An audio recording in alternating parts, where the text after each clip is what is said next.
Hi, I am Laura Beck with the Eden Alternative, And I'm Karen Love from the Dementia Action Alliance.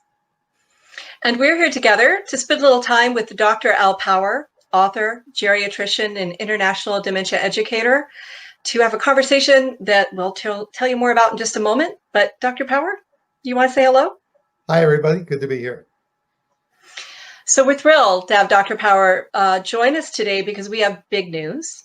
The Eden Alternative and the Dementia Action Alliance have been partnering for some time now on a project called Raising the Bar, with a goal of creating 5 practice guides that are setting specific.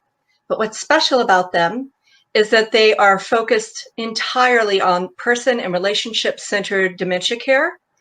And we co-created this material with people living with dementia. So you'll learn a little bit more about that through the conversation we're about to have. So Dr. Power, I have a question for you.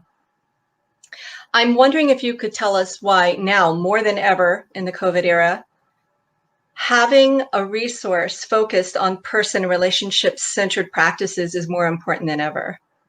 Thanks, Laura. I've spoken a lot about this topic, actually, as you can imagine, in the past 6 months. And I think that in spite of the very real challenges the pandemic has brought, a part of our reaction to this type of extreme circumstance has been to fall back on very narrow thinking and really focus so much on some of the things like infection control. We've kind of let the other aspects of caring go. And maybe in an emergency situation, you need to think that way. But we're 8 months in now. We're starting to settle into a more chronic picture.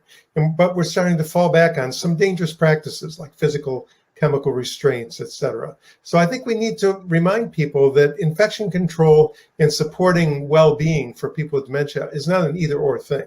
This is something that we should be doing simultaneously. We need to start thinking more broadly, thinking in a more nuanced way. And this is a guide that will help us to do that because it gives us a pathway to start to bring those important principles of person and relationship-centered support back into this day-to-day life during the pandemic.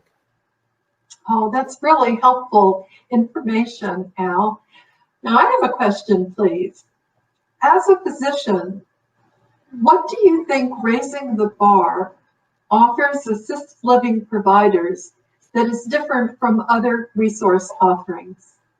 I think the thing that's critical about this, getting back to something Laura mentioned earlier, is that this was co-created with the voices and the goals and aims of people living with dementia. We took their first-person statements about how they want to live, and we used that philosophy to guide a practice guide.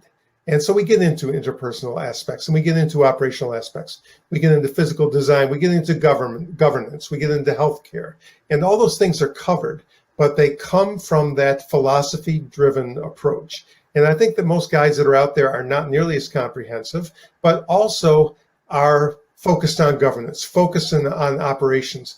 And sometimes the person gets steamrolled in the middle of all that. So we are starting with the values that we espouse to, and that we are taking that to show you a practical guide to get there.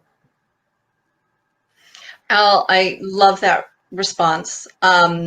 We've definitely heard a lot of excitement from people about the first person voice of the guides.